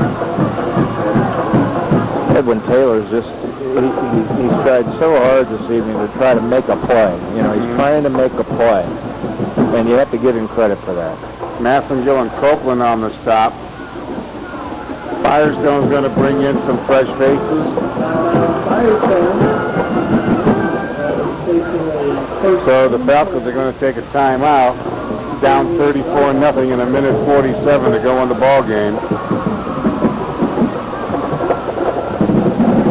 Support for City Series football on 91.3 The Summit and APS 15 is provided by Hiram College. Founded in 1850, Hiram College continues today as one of the nation's most respected liberal arts institutions. Hiram's academic calendar, known as the Hiram Plan, is unique to the nation. It provides unmatched opportunities for studies abroad and hands-on learning opportunities in every discipline. For more information about Hiram College, call 1-800-362-5280 or visit their website at www.hiram.edu.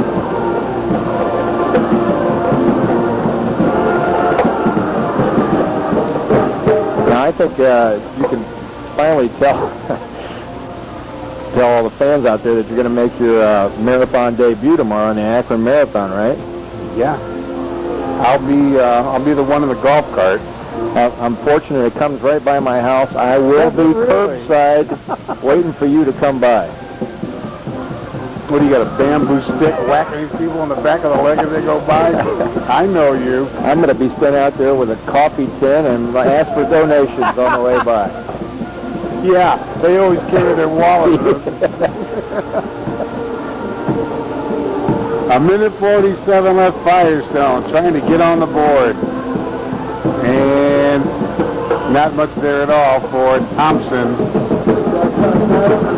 He's brought down on the play by Peterson. A loss of a yard on the play as Stephen Krantz comes into the lineup for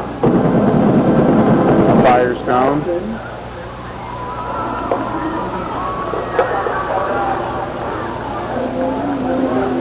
A lot of the first unit still out there for Kenmore as they're trying to preserve that shutout.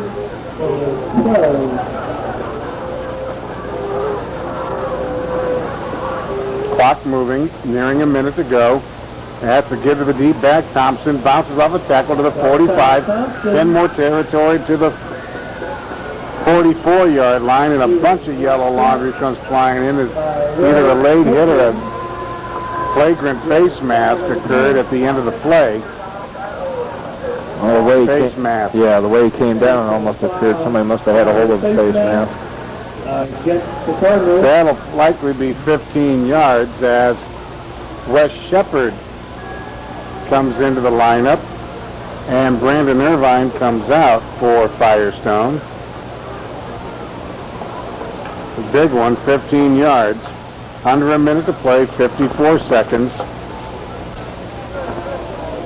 Well, we'd be remiss if we didn't tell everybody that the City Series Cross Country Championships tomorrow at Goodyear Metropolitan Park at about 9 or 9:30 tomorrow morning. If you want to see some great runners from the Akron Public Schools, that's the place to be. Charles Schiffbauer splits out wide to the left.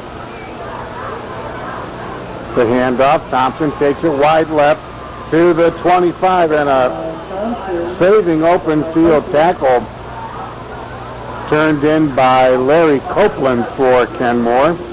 Otherwise, Thompson would still be running. Clock moving, 24 seconds left. And Copeland, only a freshman, he's been around the ball almost every play that he's been in so far here late in the fourth quarter.